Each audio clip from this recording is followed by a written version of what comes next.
প্রধানমন্ত্রী মোদির তরফ থেকে খোলা হুঁশিয়ারি দিয়েছে যে এবারে আতঙ্কবাদীরা নিজের বাড়িতেও সুরক্ষিত থাকবে না, এমনই ব্যবস্থা করা হচ্ছে।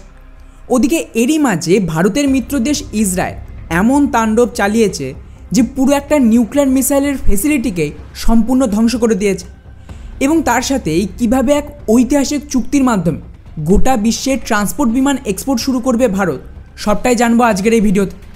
তবে তার আগে অবশ্যই আমাদের চ্যানেলটিকে সাবস্ক্রাইব করে আমাদেরকে সাপোর্ট করতে থাকবে। আমাদের প্রথম আপডেট রয়েছে নাইজেরিয়াকে নিয়ে, যেখানে ভারতের প্রধানমন্ত্রী এক ঐতিহাসিক ভিজিট করেছে, তাও আবার 17 বছর পর। ইন্টারেস্টিং ব্যাপার হলো এই ভিজিট কতটা গুরুত্বপূর্ণ ছিল তার আইডিয়া আপনি এর থেকেই পেয়ে যাবেন যে নাইজেরিয়া তাদের সেকেন্ড হায়েস্ট সম্মান grand commander of the order প্রধানমন্ত্রী মোদিকে দিয়েছে, যেটা এর আগে কিন্তু কোনো দেশ, এমনকি আমেরিকার মতন দেশের রাষ্ট্রপতি বা প্রধানমন্ত্রীকেও দেওয়া হয়নি। এর আগে কেবলমাত্র 1969 সালে কুইন এলিজাবেথকেই এই সম্মান দেওয়া হয়েছিল, আর তারপর প্রধানমন্ত্রী মোদি দ্বিতীয় বিদেশি ব্যক্তি যিনি এই সম্মান পেলেন। আর এই মুহূর্তে ভারত নাইজেরিয়ার সাথে বিরাট বড় ডিল করবে। নাইজেরিয়া আফ্রিকার সবচেয়ে বড় পপুলেশনের দেশ, যাদের কাছে বড় তেলের ভাণ্ডারও রয়েছে, এবং ভারতের নজর রয়েছে নাইজেরিয়া থেকে সস্তায় তেলের ডিল করে, কারণ ওদের যে 90% রেভিনিউ আসে সেটা আসে কিন্তু তেল এক্সপোর্ট করে। এছাড়াও নাইজেরিয়াতে বিরাট বড় হাতিয়ার রপ্তানিরও সুযোগ রয়েছে। অলরেডি ভারত নাইজেরিয়া 1 বছর আগে $1 বিলিয়ন হাতিয়ার ডিলের জন্য এমওইউ সাইন করেছে। নাইজেরিয়ার সেনাকে ট্রেনিং দেওয়া, ওদের হেলিকপ্টার চালানোর ট্রেনিং দেওয়া থেকে শুরু করে ওদের ডেভেলপমেন্ট, ইনভেস্টমেন্টে ভারত একটা বড় প্লেয়ার। আর ভারতীয় বিজনেসম্যান, স্পেশালি মারাঠিরা কিন্তু গোটা নাইজেরিয়ায় বড় বড় বিজনেস সেট আপ করেছে। ফলে ভারতের জন্য এখানে একটা বিরাট সুযোগ রয়েছে নাইজেরিয়ার মাধ্যমে নিজেদের বিজনেস আর এক্সপোর্টকে আরও বেশি এক্সপ্যান্ড করা।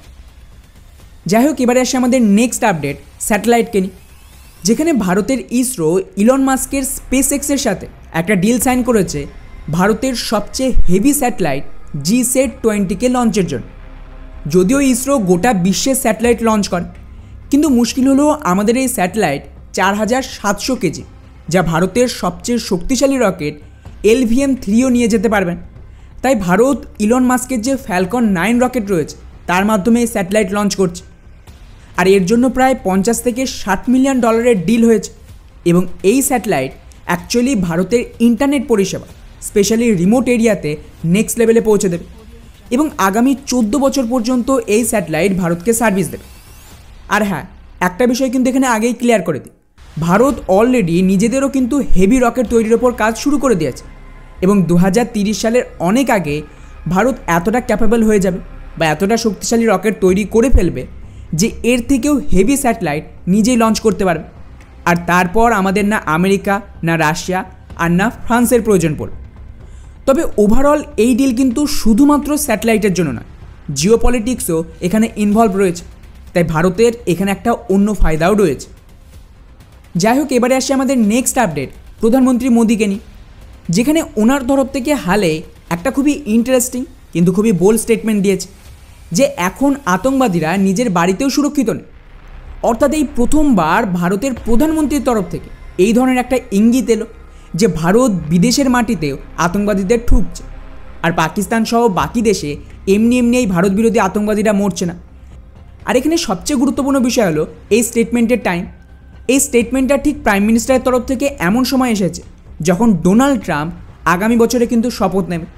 অর্থাৎ ক্লিয়ার ইঙ্গিত আসছে যে খালিস্তানিদের বিরুদ্ধে ফুল ফ্লেজ অপারেশন শুরু হবে কানাডা।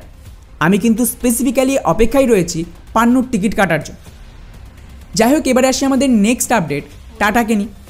যেমনটা আপনারা জানেন যে এয়ারবাসের সাথে ভারত সরকার ডিল করেছিল বায়ুসেনার জন্য C-295 ট্রান্সপোর্ট বিমান কেনা, যার আন্ডারে এই বিমান এখন ভারতেই ম্যানুফ্যাকচার করা হয়।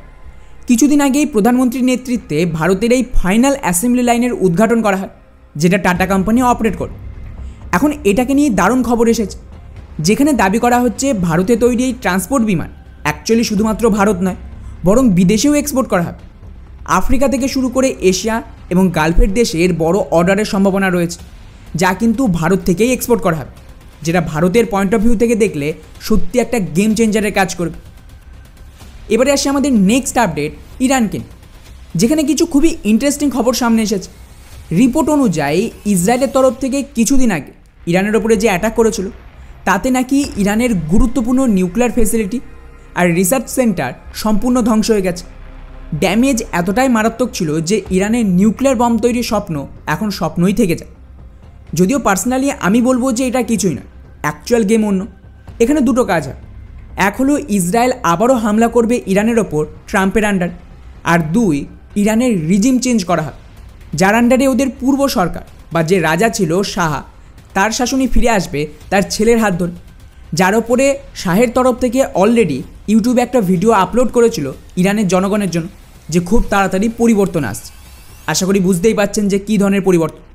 ইরানের পপুলেশন তো এমনিতেই রেডি আছে এই র্যাডিক্যাল রিজিমকে শেষ করার জন্য, আর খুব সম্ভবত এখানে ফুল ফ্লেজ যুদ্ধের বদলে রিজিম চেঞ্জ করিয়ে ইরানের খ্রিস্টানীকরণ করা হবে এবং ওই সরকার নিজেরাই নিউক্লিয়ার প্রোগ্রাম বন্ধ করে দেবে, যেটা ভারতের পয়েন্ট অফ ভিউ থেকে দেখলে এবং এই রিজনের স্টেবিলিটির জন্য খুবই গুরুত্বপূর্ণ একটা স্টেপ হতে পারে।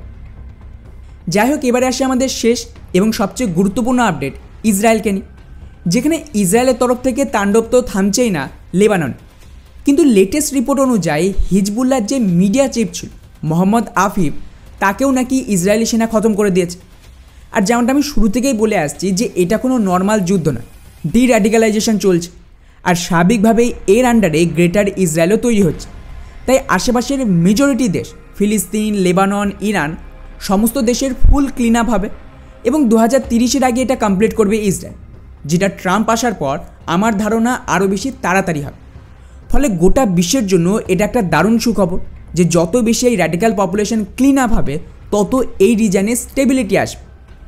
তো বন্ধুরা, এই ছিল আমাদের আজকের টপ 5 আপডেট। এটা আপনাদের কেমন লাগলো নিচে অবশ্যই কমেন্ট করে জানাবেন। জয় হিন্দ।